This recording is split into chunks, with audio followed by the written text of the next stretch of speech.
Buenas noches. Que el Señor les bendiga a todos. Bienvenidos. Tengan la bondad de ponerse de pie. Vamos a orar.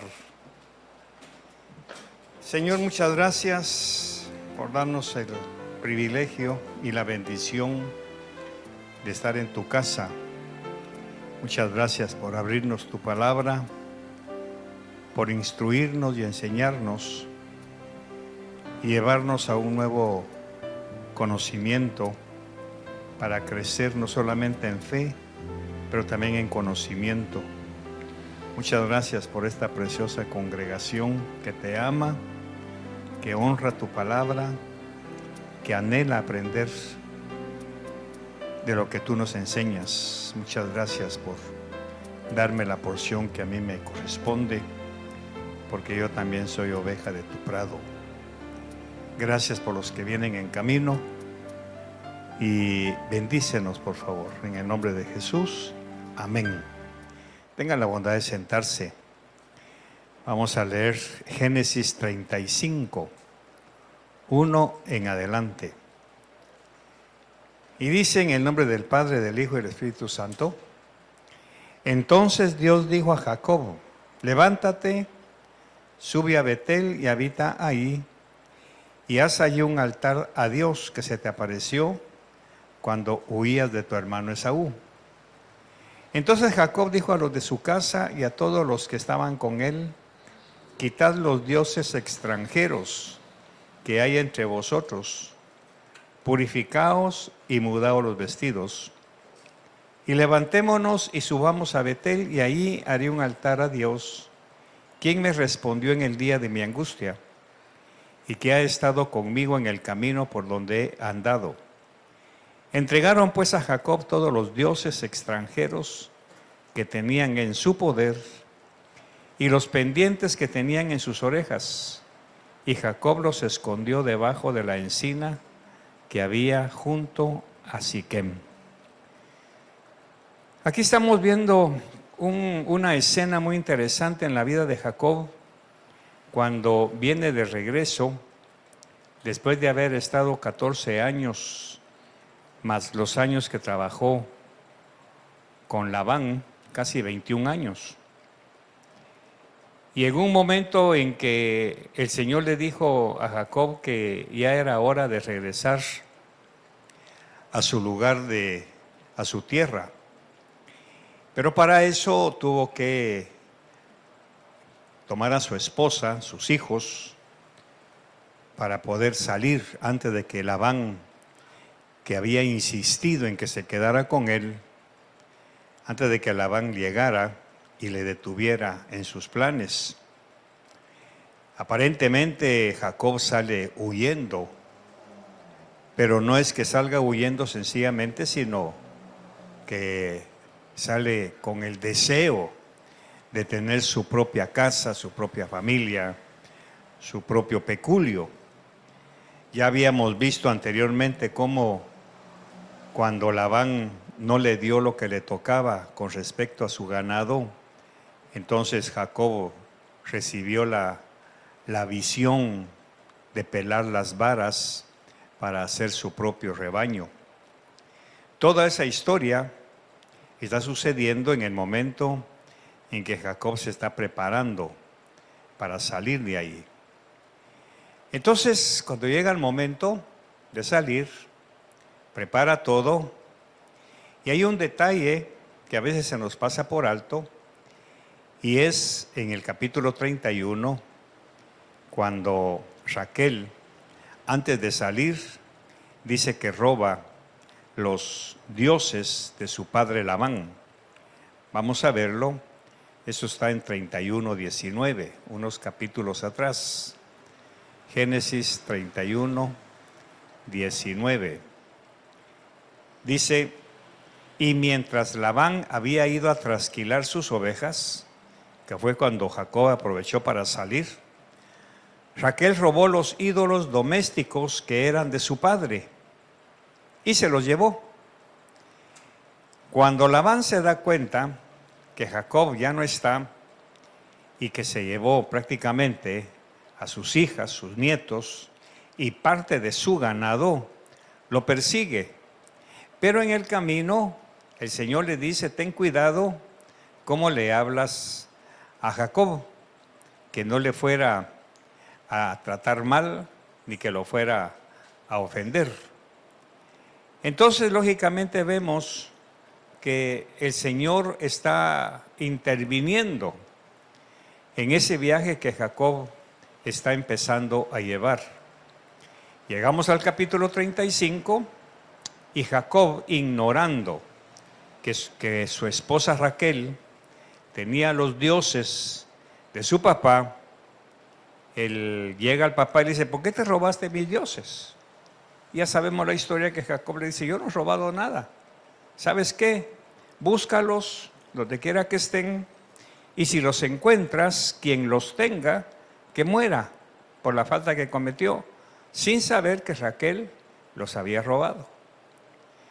Entra Labán a las tiendas y encuentra que Raquel está sentada sobre un taburete y abajo tenía escondidos los dioses. Y le dice, disculpa papá, no puedo levantarme, porque era una falta de respeto que cuando una mujer estaba con su ciclo, tocara a un varón porque lo contaminaba. Entonces ella le dijo, discúlpame que no me levante a saludarte, pero estoy con la costumbre de las mujeres.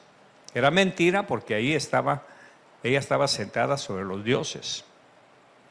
Cuando sale, lógicamente ya Labán sale convencido de que no tienen a sus dioses ahí. Ahora, aquí es en donde vamos a empezar a ver qué hay, como se dice, qué hay detrás de esta historia. ¿Qué historia hay detrás de esta historia? El Señor le dice a Jacob, mira, haz un altar, porque vamos a empezar una nueva relación. Hasta ahorita, Jacob no había hecho altares, porque había estado ocupado trabajando con Labán, y su relación con Dios de alguna manera se había enfriado. Pero como Dios tenía planes para Jacob, llegó el momento, fuera de la casa de Labán, que empezaran una relación ya personal, íntima. Entonces llegamos al capítulo 35, en donde Dios le dijo a Jacob, levántate, sube a Betel y habita ahí. Y haz ahí un altar a Dios que se te apareció cuando huías de tu hermano Esaú. Hace 21 años. Jacob pasó por ahí cuando iba huyendo. Ahora viene de regreso. Ya con dinero, con ganados, con esposas, con hijos. Y ahora viene Dios y le dice, anda a Betel y ahí me haces un altar. Cuando venías huyendo, ahí me hiciste una promesa de que si yo era tu Dios, que se te cuidaba y te prosperaba, que me ibas a diezmar. Así que lo primero que quiero que hagas es un altar. Vamos a empezar a poner las cosas en orden. Pero antes de hacer el altar, necesito que limpies tu casa. Y aquí es en donde ya entra la lección para nosotros. Antes de que me hagas el altar, tienes que quitar los dioses extraños que puedas tener en tu familia, que puedas tener en tu casa. Porque esos dioses no van a permitir que yo me manifieste totalmente a tu vida.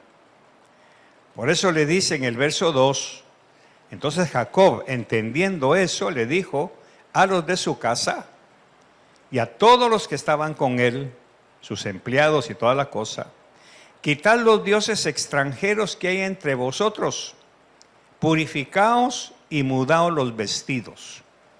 Aquí tenemos una orden que Jacob ancestralmente ya conocía. Uno dice, ¿pero de dónde sacó eso? Recordemos que Abraham había enseñado a sus hijos la ley de Dios, las ordenanzas. Por eso Dios había dicho de Abraham, yo sé que Abraham le enseñará a sus hijos y a los hijos de sus hijos después de él que Jehová es Dios. La primera lección que tenemos es que como padres tenemos la obligación de enseñarle a nuestros hijos la existencia de un Dios único, poderoso, que nos sustenta, que nos guarda, que nos cuida, para que no se extravíen más adelante. Es obligación de los padres hacer eso. Lógicamente, la mayor responsabilidad cae sobre el sacerdote del hogar. Pero cuando el sacerdote no cumple esa función, es la madre, la esposa, la que tiene que ocupar ese papel. Entonces ahora Jacob, conociendo todas esas ordenanzas, le dice a su gente: quiten los dioses y levantémonos y subamos a Betel y ahí haré un altar a Dios.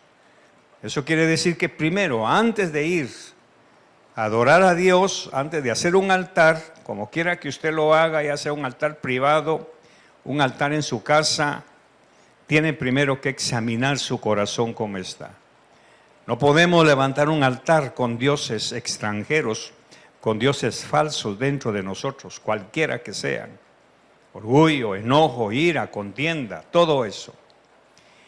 Entonces les dice: y vamos a subir a Betel y allí haré un altar a Dios, quien me respondió en el día de mi angustia y que ha estado conmigo en el camino por donde he andado. Entonces todos les entregaron pues a Jacob todos los dioses extranjeros que tenían en su poder y los pendientes que tenían en sus orejas, y Jacob los escondió debajo de la encina que había junto a Siquem. Hasta ahí tenemos lo que dice la experiencia y la historia de Jacob. Ahora vamos a ver qué hay detrás de eso, porque es donde ya entramos nosotros. Como ya vimos en Génesis 31:19, cuando Jacob sale de la casa de Labán con sus 2 esposas, sus hijos y sus rebaños, no se dio cuenta que Raquel se había adueñado de los dioses de su padre y los había escondido. Ahora, días después, Dios le dice que le haga un altar para empezar una relación con él de forma personal e íntima. Para eso tiene que hacer algo: entregar los dioses extranjeros que había entre ellos. Porque Raquel se había traído los dioses que tenían cierto poder espiritual en la tierra de su padre Labán. Aquí es en donde nosotros no le damos mucha importancia a los dioses, imágenes, estorbos espirituales que podemos tener y que están ahí en nuestra vida, en nuestro corazón. Hace muchos años en Guatemala estábamos cuando llegó el ministerio de liberación a la iglesia donde estábamos congregados. Y empezó una revelación muy hermosa de parte de Dios para algunas personas que Dios usó para enseñarnos a nosotros qué significaba la intimidad con Dios. Y entonces empezó una corriente de liberación de demonios que hasta ese momento para nosotros no era muy conocida. Por eso hasta hoy muchos cristianos tienen estorbos espirituales, porque en sus congregaciones, cuando se congregaron, nunca les hablaron de estas cosas. Porque aparentemente la mucha inteligencia, ahora los pastores, los líderes, tienen estudios, tienen doctorados, tienen maestrías, y eso aparentemente no permea el corazón para poder entender el inframundo que hay dentro de la iglesia. Porque tenemos 2 imágenes aquí adentro, quizá no imágenes, pero sí 2 influencias, y es bueno que usted lo sepa. Porque se sabe perfectamente que antes que la iglesia venga a este lugar donde se reúne como cuerpo, los enemigos de Dios ya vienen para estorbar nuestra relación con Él. Y ahí es en donde entra la incredulidad, porque ahora hoy en el siglo III, que ya estamos, Hoy ya llevamos 25 años del tercer siglo. Somos muy inteligentes. Ya no estamos hablando con cristianos de 1980, que era el relente de la iglesia, que había sido enseñada la santidad como doctrina. Por lo menos en Guatemala y en algunas iglesias de Latinoamérica había esa corriente de santidad. Por eso es que nuestros padres o nuestros abuelos que vivían el evangelio de aquel tiempo, era un evangelio de santidad. A todo le tenían aberración, incluyendo los estudios. Por eso es que nuestros padres y nuestros abuelos difícilmente iban a la universidad.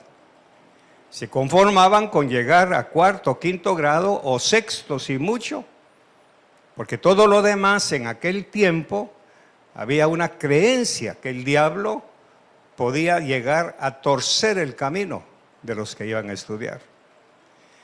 Entonces esa generación, lógicamente, de nuestros padres, no es que fueran ignorantes per se, sino su doctrina, sus enseñanzas doctrinales, sus pastores los llevaban hasta ahí. Todo lo demás era peligroso.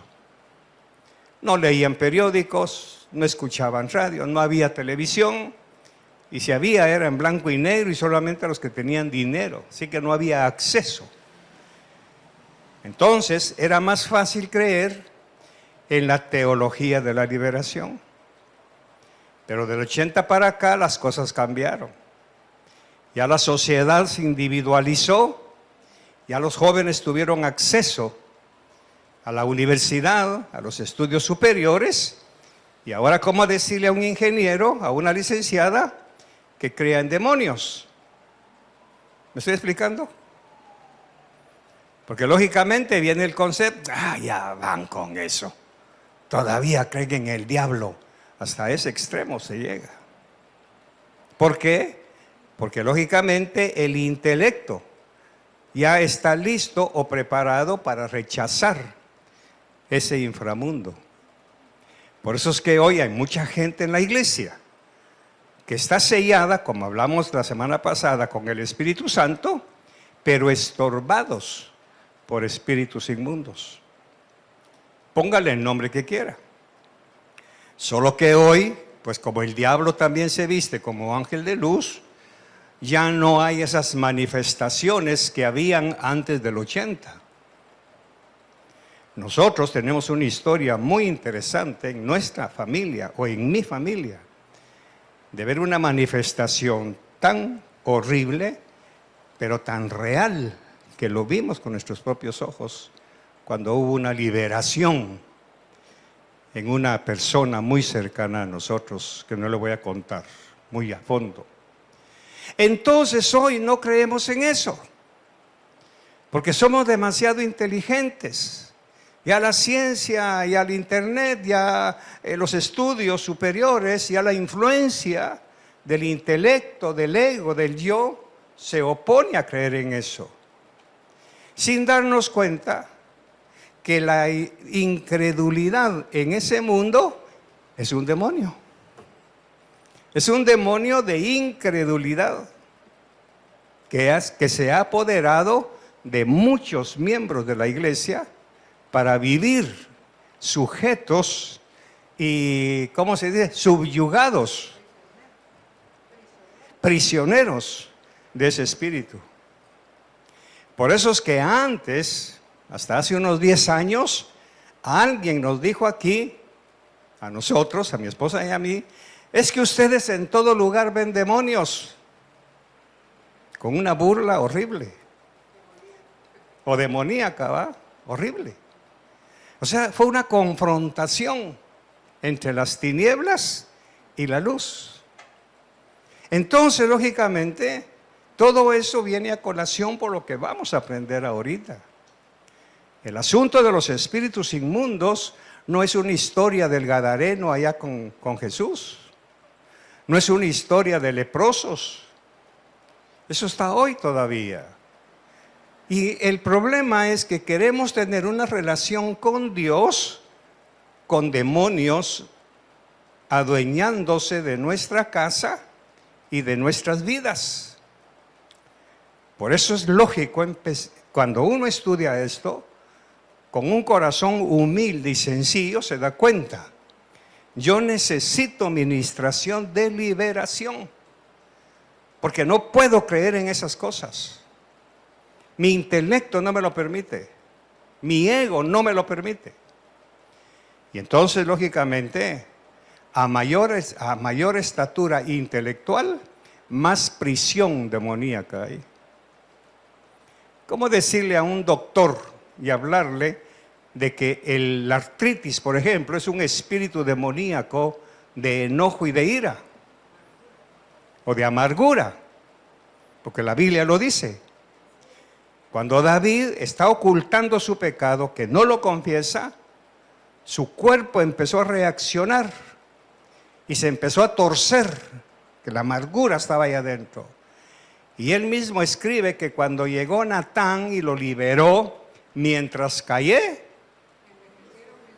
mis huesos se envejecieron. Pero eso no lo puede creer un intelectual, un académico, porque ya lógicamente su acceso a la cultura, a la educación, le hace un bloqueo. Entonces, todo esto ya viene desde tiempos antiguos. Y la iglesia ha caído prisionera de esa situación. Por eso es que incluso aquí, dentro de nosotros, aquí en Visión de Fe, hay espíritus inmundos de gente que está oyendo la palabra y no la internaliza, no cambia, no es transformada por la palabra. Porque una de las funciones primordiales de escuchar la palabra es crear fe. Por eso dice que la fe viene por el oír y el oír por la palabra.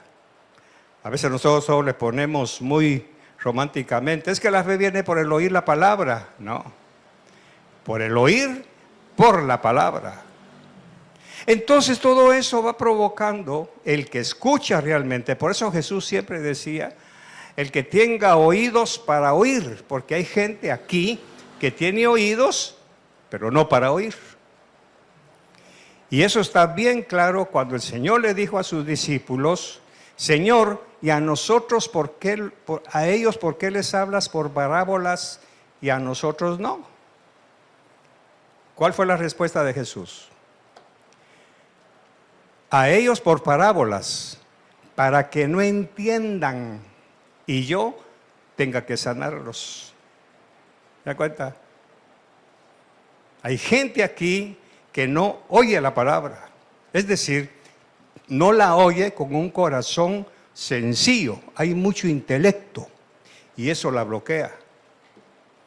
Y entonces no puede haber sanidad, ni liberación, ni libertad para poder vivir un evangelio pletórico, como Jesús dijo, yo he venido para que tengan vida y vida en abundancia. Por eso es que aún aquí en Visión de Fe hay gente que no reacciona a la palabra, no actúa de acuerdo a lo que se enseña. Voy a decirlo claro, se habla de la siembra y la cosecha y no siembran en absoluto. Se contentan con cumplir la ley, el diezmo y la ofrenda, hasta ahí. Pero no hay un paso más, porque para eso se necesita echar fuera un espíritu de lujuria y de lascivia por las cosas materiales. A mí me ha costado tener lo que tengo, ¿por qué lo voy a estar dando? Ese es un espíritu. Además, ya diezmé, ya ofrendé, ¿para qué más? Ese es un espíritu. Porque Jesús lo que vino a darnos fue un espíritu de libertad. Y luego viene Pablo y confirma, sed generosos. Pero ahora viene el diablo y dice, no, se van a aprovechar de ti. Y eso lo está consumiendo por dentro. Pero eso solamente es la punta del iceberg. Allá adentro hay potencias. Bueno, ¿por qué estoy hablando de esto? Porque resulta que Raquel, la hija de Labán, antes de salir, se roba los dioses que eran de su papá Labán. Él tenía 3 clases de dioses. Los dioses nacionales, que eran los que cuidaban su territorio. Los dioses comunales, que cuidaban su finca. Y sus dioses familiares, que protegían su casa. Hoy tenemos eso. Cada cantón, cada barrio tiene sus propios dioses. Eso es lo que hay de aquí atrás. Todos nosotros hemos venido, quizá no todos, pero sí una buena mayoría, de esa cultura. Por eso es peligroso que usted vaya a las fiestas patronales, porque hay 2 elementos importantes que hay que tomar en cuenta. 1, comida, y 2, sensualidad. Eso va ligado. En Éxodo, cuando el rey de Moab quería echar a perder a Israel, ¿se recuerda? Contrató a un falso profeta, ¿se recuerda? Balaam. Y maldícelo, no podía. Al final le dijo, ¿sabes qué? Cuando den la vuelta por tal parte, toma unas prostitutas sagradas que preparen una buena comida y que cuando Israel cruce en esa curva, que los inviten a comer. ¿Sí? Lógicamente, esa comida iba a estar consagrada a los dioses de Moab. Cuando los hombres de Israel vieron a las mujeres con una sensualidad que invitaba a la lujuria, ellas los llamaron, los invitaron primero a comer y después a fornicar. Ahí viene la historia de Cosbi, cuando Simri, creo, la mete al campamento y Eliezer creo que fue el que los atravesó con la lanza. O sea, profanó el templo de Dios. ¿Dónde empezó todo? Comida y sensualidad. Cuando usted va a esas fiestas, está expuesto, primero, a comer comida consagrada al patrón que van cargando. Usted está comiendo esa comida. Pero el problema no es que solamente el estómago. Usted está participando. Por eso es que la Santa Cena es una contraposición a la cultura pagana de nuestro tiempo. Cuando usted y yo participamos de la Cena del Señor, estamos participando de su cuerpo y de su sangre. Amén. Amén. Cuando participa comiendo churros y comidas consagradas a esos dioses, usted está participando del cuerpo y de la sangre de esos dioses. Ahora, eso fue por ahí por el jueves, viernes, que no había nada que hacer. Vino el domingo. ¿Cómo vino? ¿Aló? Estamos en una clase. Así que tiene derecho a levantar la mano y decir, vengo endemoniado, pastor. Porque estuvo participando de comidas ajenas. Cuando usted estudia las cartas de Pablo, se va a dar cuenta, toda la comida que usted coma está consagrada a un Dios. Toda. Por eso es que para nosotros, antes de comer, consagramos nuestra comida ¿a quién? Al Señor. Le damos gracias al Señor, porque sabemos que esta comida está santificada por el Señor. Usted no le puede decir allá, cuando se sienta ante los ídolos, Señor, gracias por los alimentos, porque Dios le va a decir, yo no te estoy dando esos alimentos, eso te los está dando la señora, la que están chineando ahí. Pero usted no lo oye. ¿Por qué? ¿Por qué? ¿Que no lo cree? ¿Y por qué no lo cree? porque es muy chispudo. ¡Qué casualidad! Entonces, estos dioses son los que tenía Labán. Vamos a ver ahora. Todos sabemos que cada familia tiene un dios particular. El barrio tiene su patrón y la nación toda tiene su señor o señora. No le voy a preguntar quién es el Señor del Salvador, porque no es nuestro Señor, es el otro Señor con S minúscula, ¿sí o no? Aparte, cada barrio tiene su propio Señor, que le rinden pleitesía al Señor, le rinden honores a Él.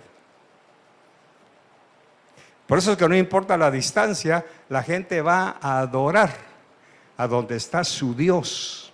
Entonces, resulta que era una costumbre que los dioses del padre de familia se le daban al primogénito para asegurarse que cuando el padre muriera, el poseedor de esos dioses era responsable de darle un buen sepulcro al padre y él era el que iba a cuidar a su familia con los recursos o fortuna del padre. Por eso es que el primogénito recibía doble porción. Recibía los dioses y el dinero, el primogénito. Entonces, ahora hablemos de las primogénitas. La primogénita recibe doble porción. Recibe los dioses de sus padres y la doble porción de recursos financieros. Ok, sigamos.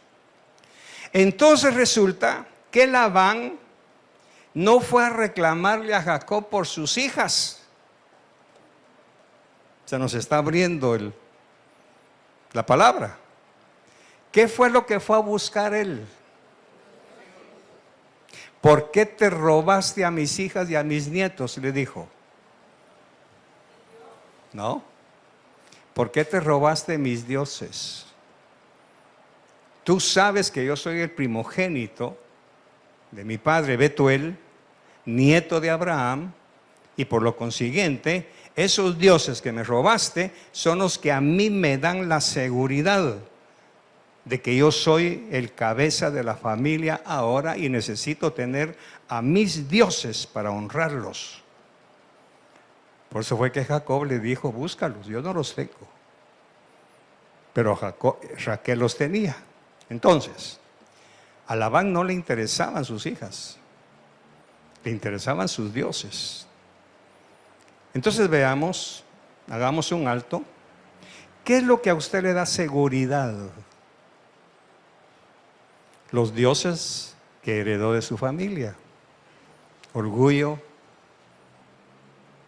prepotencia, tacañería, vanidad, enojo, indiferencia a las cosas de Dios, incredulidad. Esos son los dioses de hoy. Usted los heredó de su familia, o sea, se los trajo. Por eso hace años, hablando sobre matrimonios, el Señor nos daba esta revelación. Cuando un hombre se casa con una mujer, ambos traen sus propios dioses familiares. Y hay un choque en donde los dioses de uno van a dominar a los dioses del otro. Y es cuando baja la cabeza. Vaya pues, para no pelear. No. Es que los dioses de la otra persona han subyugado al otro. Por eso es que la mayor pelea que hay entre las dos potencias es en el hogar. Es en el hogar. Y eso se trae a la iglesia. Entonces, a Labán no le interesaban sus hijas, sino sus dioses. Porque Labán era el hijo mayor de Betuel y nieto de Nacor, hermano de Abraham. O sea que Nacor le enseñó a Labán, su nieto, el poder de esos dioses que él se había traído desde Ur de los Caldeos. Sigamos. Y lo que Raquel le estaba diciendo sin palabras a su papá es: tú, papá, me robaste a mi esposo. ¿Qué le robó Labán a Jacob? ¿Qué le robó? Todo. ¿Se recuerda cuando está a punto de salir? Me hiciste trabajar 7 años por tu hija y me engañaste. Ya va uno. Me hiciste trabajar 7 años por Raquel. Y luego cualquier cordero que se moría me lo cobrabas. Me cambiaste el salario 7 veces. De noche, bajo la lluvia, bajo el sereno, yo cuidaba tu rebaño y tú nunca me diste ni un cabrito para comer, Labán. Todo eso lo está oyendo Raquel. Los veo tristes, hermanos, como aburridos. Es que estamos hablando de huestes que están aquí y ahí lo veo. Así como se siente la presencia del Espíritu Santo, también se siente la presencia del otro. Es increíble. Se ve. Se nota. Este tema no es agradable para los demonios, porque están siendo descubiertos y entonces nebuliza los sentidos, se pierde la vista. No hay una expresión facial de... No hay una indiferencia demoníaca que está... Sí, eso es real. Por eso es que muchas veces los pastores, cuando dan algún tema de esta naturaleza, dicen: diga amén, diga algo, ríase, haga algo. Pero es que el diablo realmente existe y está entre nosotros. Por eso dice Jesús: es más grande el que está con nosotros que el que está contra nosotros. Es real, mis queridos. Entonces a Labán no le interesaban sus hijas ni sus nietos, nada de eso. A Labán lo que le interesaban eran sus dioses, porque Raquel sin palabras le está diciendo: tú le robaste a mi esposo, ahora yo te robo tus dioses para que no les des nada a tus hijos. Para romper ahí, según ella, era un tipo de venganza. Pero sin saberlo, Dios estaba permitiendo eso para que a través de Raquel, ¿qué se hicieran esos dioses? Muy sencillo: que quedaran enterrados. ¿Quién salió ganando entonces? El Dios de Jacob. Usó a Raquel para sacarlos de ahí y enterrarlos debajo de la encina que había en Siquem. Después de eso, ahora sí vamos a hacer el altar. Ya limpiamos el campamento. Entonces, vamos terminando con esto. Hoy la pregunta es: ¿qué dioses de nuestros padres nos hemos traído a nuestra vida actual? Es una pregunta que difícilmente usted quiera responder. A menos que, como hemos dicho otras veces, seamos cruelmente sinceros con nosotros. Porque el problema es que eso es lo que hace que su altar no tenga efectos espirituales. Si es que tiene altar. Que con respeto, muchos cristianos, no aquí, en otras partes, ni oran en su casa. No hay vida espiritual. No hay vida íntima con Dios. Porque primero, no creemos. Segundo, esas huestes y potestades. A ver, Marlon, dime una cosa. ¿Cuántas veces oró Jacob en la casa de Labán? Ni una. ¿Por qué? Ahí estaban los dioses. Ahí estaban los dioses lares. Por eso es que mucho cristiano no cambia. sigue arrastrando esa galería de dioses que ahora, lógicamente, son dioses, no diablos así feos, son cosas aparentemente inofensivas. Aparentemente inofensivos. Entonces la otra pregunta, ¿qué influencias paternas o maternas tenemos todavía hoy que estamos en Cristo? ¿Qué es lo que no lo deja a usted reaccionar ante la palabra? ¿Cómo es posible que no haya un rema de Dios que los sacuda? ¿Cómo es posible que seamos tan secos que a veces un mensaje tan tierno, tan amoroso de parte de Dios, somos incapaces de derramar una lágrima? Si el cuerpo reacciona al interior del alma. El alma, cuando se enternece por la palabra, cuando es tocada por la palabra, automáticamente, mis queridos hermanos, tiene que verse por fuera. A ver, ¿dónde están cuando Jesús dijo, por sus frutos los conoceréis? ¿Dónde están los frutos? ¿En la ropa? ¿En el pelo? ¿En el cincho? ¿Dónde están los frutos? ¿Dónde? En lo interior. Ahora, ¿por qué dice Jesús que se van a ver? Porque lo que hay interiormente brota en el exterior. Entonces Jesús dijo, por los frutos que tienen adentro, ustedes los van a conocer. ¿Dónde está el mango en el árbol cuando no es tiempo de dar mangos? ¿Dónde está el mango? Allá dentro del árbol. Llegó el momento en que el árbol solo saca el mango. Usted y yo tenemos mangos diabólicos aquí adentro. Diga conmigo, que tarde o temprano van a brotar. Y entonces Jesús dijo, por sus frutos vas a conocer si tiene al Espíritu Santo o tiene al otro espíritu. Así de sencillo. Tenemos que enterrarlos para poder tener un altar en donde adoremos solo al Señor, quien ha sido nuestro Dios, que nos ha salvado y nos ha redimido de esas huestes de maldad.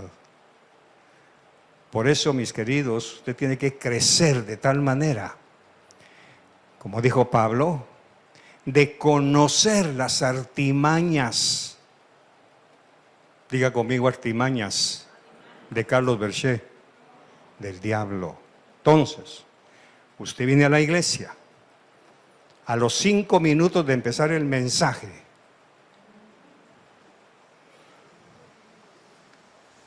si usted es cruelmente sincera, usted dice, tengo un demonio que me está evitando oír la palabra. Porque sabemos perfectamente que en la Biblia, cuando alguien duerme, es como que está muerto. Por eso es que cuando usted en la mañana despierta, ¿qué pasó? ¿Qué hay en ese gesto? ¿Qué hay? El soplo de vida. Ahí debe decirle a Dios, Señor, gracias porque me devolviste mi alma.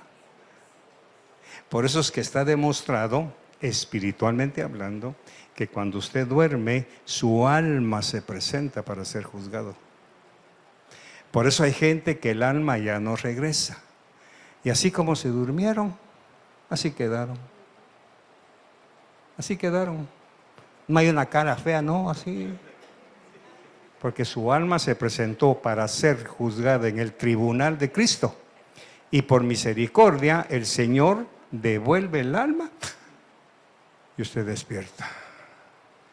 Ahora imagínese, tuvo la bendición hoy de despertarse y es tarde. Hoy no me baño porque ya me agarró la tarde, me voy toda chuca, todo de Dios en la cama y hoy nos vemos, me baño cuando regrese. Oye, un momentito. Y gracias, Señor, Gracias porque me devolviste el alma, porque me estás dando un nuevo día. ¿Dónde está eso? No hay. ¿Por qué? Porque espiritualmente hablando, está muerta. Ahora usted me dirá, pastor, ¿y eso dónde está en la Biblia? Cuando fue a despertar a la hija de 12 años, ¿qué estaba esa muchacha? ¿Estaba dormida o estaba muerta? Para Dios, para Dios, estaba dormida. Para sus papás, mi esposa predicó el martes: Jairo, tu hija ya murió. Bueno, ya no venga, Señor. No, espérame. Para ti está muerta, pero para mí está viva, está durmiendo.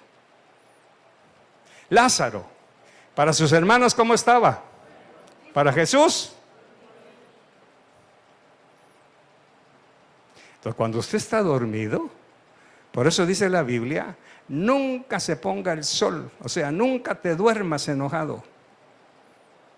Por más mal que yo le caiga por lo que le estoy predicando, perdóneme y dígale: Señor, yo bendigo al pastor, yo lo bendigo, porque si vienes por mí esta noche, quiero que mi alma regrese. Ya no digamos a su esposo, ¿eh?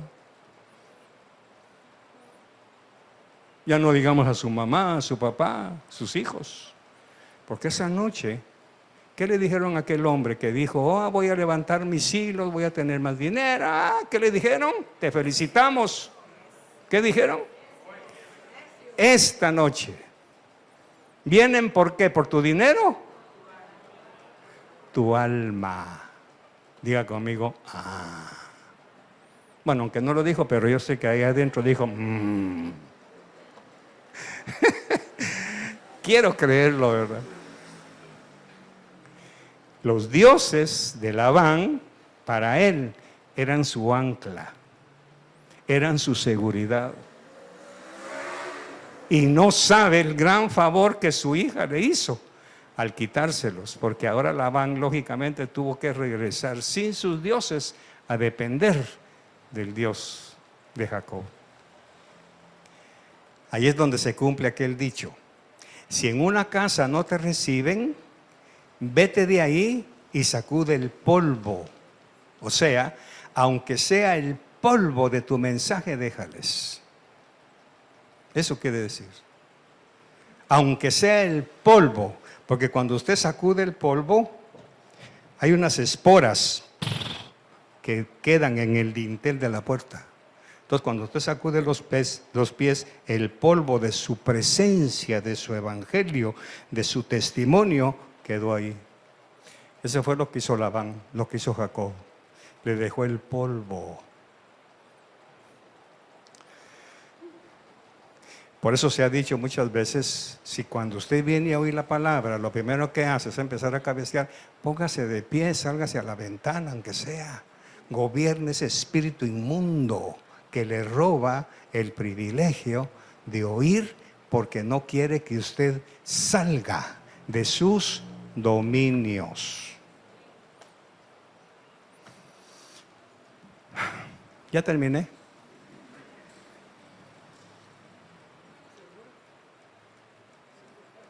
Entonces, ¿qué dioses se trajo usted de su casa paterna o materna? Estoy hablando dioses aquí. Estoy hablando de influencias demoníacas, paganas. ¿Cuáles son las suyas? No, pastor, yo heredé 3 fincas, sí, pero ¿cuántos se ahorcarían en esa finca? ¿Qué dioses se trajo usted, pues? ¿Verdad que da risa? ¿Verdad que da risa? Pero estas cosas, aunque dan risa, tocan. Y yo declaro que esta noche, cuando usted se acueste en su cama, usted tiene que pensar: Señor, perdóname. Yo he caído en eso, indiferente. Ya nada me alegra. Me cantan coritos y no bailo, les cantamos y les endechamos, tampoco lloran. ¿Qué quieren entonces? ¿Qué quiere esta generación? Estamos igual. Se les canta alegre y no danzan, se les pone a llorar tampoco. ¿Qué quieren entonces? Esa es la pregunta de este mensaje. ¿Qué quiere, iglesia? ¿Qué necesitamos oír para que nos simbre la palabra, para que nos rete, que nos desafíe? ¿Qué necesitamos? Lógicamente la iglesia está tan dormida por los demonios de estorbo que ya no discernimos. Y eso es peligroso porque es lo que se le está transmitiendo a la siguiente generación. Entonces no hay altar en la casa porque hay otro altar. No hay oración, no hay gozo, no hay alegría, porque hay huestes y potestades. Por eso es que Jacob nunca hizo altar allá con Labán, no podía. Dios no permite que lo santo se mezcle con lo profano.